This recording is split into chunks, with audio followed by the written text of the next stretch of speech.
Hi, എല്ലാവർക്കും നമ്മുടെ ചാനലിലേക്ക് വീണ്ടും സ്വാഗതം. ഇന്ന് ഞാൻ വന്നിട്ടുള്ളത് ഒരു അടിപൊളി ഐസ്ക്രീമിൻ്റെ റെസിപ്പി ആയിട്ടാണ്. അപ്പോൾ നമ്മുടെ നാട്ടിലൊക്കെ നല്ല ചൂടാണ്. അപ്പോൾ ആ ഒരു സമയത്ത് നമുക്ക് വീട്ടിലുള്ള ചേരുവകളൊക്കെ വെച്ചിട്ട് എളുപ്പത്തിൽ തയ്യാറാക്കാൻ പറ്റുന്ന ഒരു ഐസ്ക്രീമാണ്. അപ്പോൾ നമുക്ക് വേഗം തന്നെ വീഡിയോയിലോട്ട് പോകാം. ഇതെങ്ങനെയാണ് തയ്യാറാക്കുന്നത് നോക്കാം. അപ്പോൾ നമുക്ക് ഈ ഐസ്ക്രീം തയ്യാറാക്കാൻ വേണ്ടിയിട്ട് പ്രധാനമായിട്ട് വേണ്ടത് അരിപ്പൊടിയാണ്. നമ്മുടെ എല്ലാവരുടെ വീട്ടിലുള്ള കാര്യമാണ്. അതൊരു 2 ടേബിൾ സ്പൂണാണ് നമുക്ക് വേണ്ടത്. ഞാനിവിടെ സാധാരണ അരിപ്പൊടിയാണ് എടുത്തിട്ടുള്ളത്, വറുത്തൊന്നല്ല, വറുക്കാത്ത അരിപ്പൊടിയാണ് എടുത്തിട്ടുള്ളത്. ഇനി അതിലേക്ക് ഒരു 1/2 കപ്പ് പാലൂടെ ഒഴിച്ചിട്ട് കട്ടകളൊന്നുമില്ലാതെ നന്നായിട്ട് മിക്സ് ചെയ്തിട്ട് എടുക്കണം. അപ്പോൾ ഞാനിവിടെ മൊത്തത്തിൽ 2 കപ്പ് പാലാണ് എടുത്തിട്ടുള്ളത്. 2 കപ്പ് പാലിന് 2 ടേബിൾ സ്പൂൺ അരിപ്പൊടി എന്നുള്ള അളവിലാണ് കേട്ടോ എടുത്തിട്ടുള്ളത്. അപ്പോൾ കട്ടയൊന്നുമില്ലാതെ നന്നായിട്ട് മിക്സ് ചെയ്തെടുത്തിട്ടുണ്ട്. ഇനി ബാക്കിയുള്ള 1/2 കപ്പ് പാൽ ഒരു പാനിലേക്ക് ഒഴിച്ചു കൊടുത്തിട്ടുണ്ട്.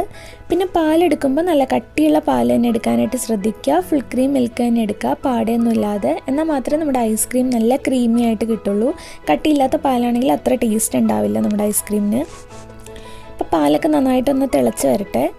പാലൊക്കെ തിളച്ച് വന്നിട്ടുണ്ട്. ഇനി നമുക്കിതിലേക്ക് മധുരത്തിന് ആവശ്യത്തിനുള്ള പഞ്ചസാര ചേർത്ത് കൊടുക്കണം. പഞ്ചസാരയുടെ അളവ് നിങ്ങളുടെ ഇഷ്ടം അനുസരിച്ച് ചേർത്ത് കൊടുക്കാവുന്നതാണ്. ഒരു 6 ടേബിൾ സ്പൂൺ മുതൽ 8 ടേബിൾ സ്പൂൺ വരെ ചേർത്ത് കൊടുക്കുക കേട്ടോ.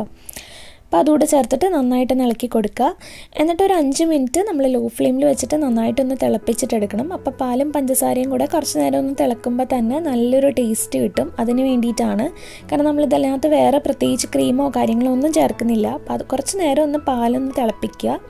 അപ്പോൾ പാലൊന്ന് ചെറുതായിട്ടൊന്ന് കുറുകി നല്ല ടേസ്റ്റിൽ വരാൻ വേണ്ടിയിട്ടാണ്. അതിനുശേഷം നമുക്കിതിലേക്ക് നേരത്തെ റെഡിയാക്കി വെച്ചിട്ടുള്ള അരിപ്പൊടിയുടെ മിക്സ് ഒഴിച്ചു കൊടുക്കുക. അരിപ്പൊടിയുടെ മിക്സ് ഒഴിച്ചു കൊടുത്തിട്ട് നല്ല ലോ ഫ്ലെയിമിൽ തന്നെ വെക്കാൻ ശ്രദ്ധിക്കുക. അതുപോലെ ഇടയ്ക്കിടയ്ക്ക് ഇളക്കി കൊടുക്കുക, അല്ലെങ്കിൽ പെട്ടെന്ന് അടിയിൽ പിടിക്കും. അപ്പോൾ ലോ ഫ്ലെയിമിൽ വെച്ചിട്ട് നന്നായിട്ടിത് കുക്ക് ചെയ്തെടുക്കുക.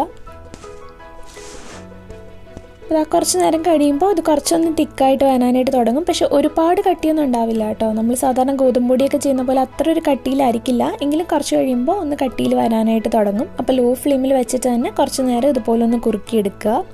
അപ്പോൾ അതാ ഇതുപോലെ വന്നിട്ടുള്ളത്. ഒരുപാട് അങ്ങ് കട്ടിയല്ല, പക്ഷെ ഒരുവിധം ഒന്ന് കുറുകി നമ്മുടെ അരിപ്പൊടിയൊക്കെ റെഡിയായി വന്നിട്ടുണ്ട്. അപ്പോൾ ഈ ഒരു സമയമാകുമ്പോൾ നമുക്ക് ഫ്ലെയിം ഓഫ് ചെയ്യാം. എന്നിട്ട് നമുക്കിത് തണുക്കാൻ വേണ്ടിയിട്ട് മാറ്റി വെക്കാം.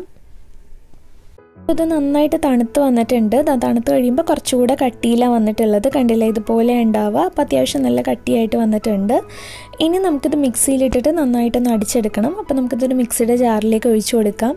പിന്നെ ഈ ഒരു സമയത്ത് ഞാനിപ്പോൾ ഫ്ലേവർ ഒന്നും ചേർക്കുന്നില്ല ഇതിനകത്തേക്ക്. കാരണം ഇതൊന്നുകൂടെ നമുക്കൊന്ന് ഫ്രീസ് ചെയ്തിട്ട് ഒന്ന് അടിക്കാനുണ്ട്. അപ്പോൾ അതുകൊണ്ട് ഇതിപ്പോൾ നന്നായിട്ടൊന്ന് അടിച്ചെടുത്തിട്ടുണ്ട് ആദ്യം തന്നെ.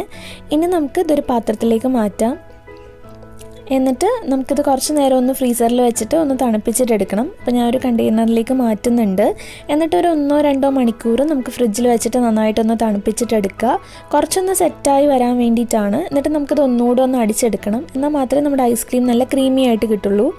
ഇപ്പം ഞാനൊരു 2 മണിക്കൂർ വെച്ചിട്ട് എടുത്തിട്ടുള്ളതാണ്. അപ്പോൾ അതായത് ഇതുപോലെയാണ് ഉള്ളത്. അപ്പോൾ നമുക്കിത് ഒന്നുകൂടെ ഒന്ന് മിക്സിയുടെ ജാറിലിട്ടിട്ട് നന്നായിട്ടൊന്ന് അടിച്ചെടുക്കുക. അപ്പോൾ ഇങ്ങനെ ഒരു 2-3 തവണ അടിക്കുകയാണെങ്കിൽ അത്രയും നല്ല ക്രീമി ആയിട്ട് കിട്ടും കേട്ടോ നമ്മുടെ ഐസ്ക്രീം. അപ്പോൾ ഒന്നുകൂടെ നന്നായി അടിച്ചെടുത്തിട്ടുണ്ട്. ഇനി ഇതിലേക്ക് നിങ്ങൾക്ക് ഇഷ്ടമുള്ള ഫ്ലേവർ ചേർത്ത് കൊടുക്കാം. ഞാനിപ്പോൾ ഇവിടെ വാനില എസൻസ് ആണ് ചേർക്കുന്നത്. ഒരു 1/2 ടീസ്പൂൺ ചേർക്കുന്നുണ്ട്. നിങ്ങൾക്ക് ഇതിന് പകരമായിട്ട് എന്തെങ്കിലും എസൻസൊക്കെ വേറെ കയ്യിലുണ്ടെങ്കിൽ അത് ചേർത്ത് കൊടുക്കാവുന്നതാണ്. ഇപ്പം ഞാനത് പാത്രത്തിലേക്ക് മാറ്റിയിട്ടുണ്ട്. ഇതുപോലത്തെ നമുക്ക് ടൈഗറിൻ്റെ എസൻസ് ഒക്കെ വാങ്ങാനായിട്ട് കിട്ടും. അല്ലെങ്കിൽ നിങ്ങൾക്ക് കൊക്കോ പൗഡർ ചേർത്തിട്ട് ചോക്ലേറ്റ് ഐസ്ക്രീം ആയിട്ടും എടുക്കാവുന്നതാണ് കേട്ടോ. ഇനി ഇത് നമ്മൾ വെക്കുന്ന സമയത്ത് ഇതുപോലെ ഒരു അലൂമിനിയം ഫോയിൽ വെച്ചിട്ടോ ഒരു പ്ലാസ്റ്റിക്കിൻ്റെ കവർ വെച്ചിട്ടോ ഒന്ന് കവർ ചെയ്തിട്ട് വേണം നമ്മളിത് അടച്ച് വെക്കാൻ വേണ്ടിയിട്ട്. അല്ലെങ്കിൽ ഇതിൻ്റെ ഉള്ളിൽ ഐസ് ക്രിസ്റ്റൽസ് കയറും. അതിന് വേണ്ടിയിട്ടാണ്. ഇനി ഇതൊരു 6 മുതൽ 8 മണിക്കൂർ വരെ നമ്മൾ നന്നായിട്ട് തണുപ്പിച്ചിട്ടെടുക്കണം. ശരിക്കും രാത്രി വെക്കുന്നതാണ് നല്ലത്. അപ്പോൾ ഞാൻ രാത്രി മുഴുവൻ വെച്ചിട്ട് പിറ്റേ ദിവസമാണ് എടുത്തിട്ടുള്ളത്. നമ്മുടെ ഐസ്ക്രീം നന്നായിട്ട് സെറ്റായി വന്നിട്ടുണ്ട്. ഇനി നമുക്കിത് ഇഷ്ടമുള്ള രീതിയിൽ സ്കൂപ്പ് ചെയ്തിട്ട് എടുക്കാം. അപ്പോൾ സ്കൂപ്പർ വെച്ച് ഇത്രേ ഉള്ളൂ നമ്മുടെ ഐസ്ക്രീം. ഞാനതിൻ്റെ മുകളിൽ കുറച്ച് ചോക്ലേറ്റ് സിറപ്പും അതുപോലെ ചോക്കോ ചിപ്സും ഇട്ട് കൊടുക്കുന്നുണ്ട്. അത് ഓപ്ഷണലാണ്, നിങ്ങളുടെ കയ്യിൽ ഉണ്ടെങ്കിൽ ഇട്ട് കൊടുത്താൽ മതി. പിന്നെ അല്ലാതെ കഴിക്കാനും നല്ല ടേസ്റ്റ് തന്നെയാണ് കേട്ടോ ഈ ഒരു ഐസ്ക്രീം. ഒരു ഐസ്ക്രീം എല്ലാവരും ട്രൈ ചെയ്തിട്ട് അഭിപ്രായങ്ങളൊക്കെ പറയാൻ മറക്കരുത്. ഇത് നമ്മുടെ വീട്ടിലുള്ള ചേരുവകൾ വെച്ചിട്ട് സിമ്പിളായിട്ട് ചെയ്യാൻ പറ്റുന്ന ഒരു ഹെൽത്തി ആയിട്ടുള്ളൊരു ഐസ്ക്രീമാണ് കേട്ടോ. ഞാൻ കടയിൽ നിന്ന് വാങ്ങുന്ന അതേ ടേസ്റ്റൊന്നും പറയില്ല, പക്ഷേ അത്യാവശ്യം നല്ല ടേസ്റ്റിൽ നമുക്ക് കഴിക്കാൻ പറ്റുന്ന ഒരു ഐസ്ക്രീമാണ്. അപ്പോൾ എല്ലാവരും ട്രൈ ചെയ്ത് നോക്കുക. പിന്നെ നമ്മുടെ ചാനൽ ഇഷ്ടമായിട്ടുണ്ടെങ്കിൽ സബ്സ്ക്രൈബ് ചെയ്യാൻ മറക്കരുത്. നെക്സ്റ്റ് വീഡിയോയിൽ കാണാം. താങ്ക്